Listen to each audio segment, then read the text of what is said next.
Hey guys, welcome back to the rules of acquisition. So rule 203 is new customers are like razor-toothed greenworms. They may be succulent, but sometimes they bite back. Now, I know what you're thinking. You're thinking, I don't know anybody who looks like a razor-toothed greenworm, Alex. What the hell are you going on about? Apart from that gingerbread man who keeps coming in. But anyway, I'm not talking necessarily about the way that people look, but the way that they respond to your business.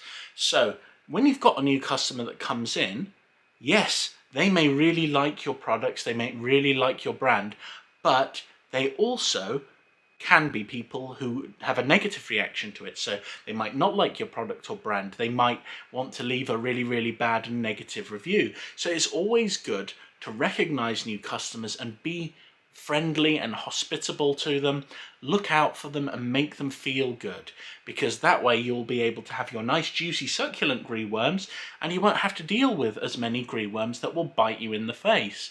Because I tell you something, it is not fun to be bitten in the face by a greenworm. And if you think that's never happened, you haven't met some of my exes.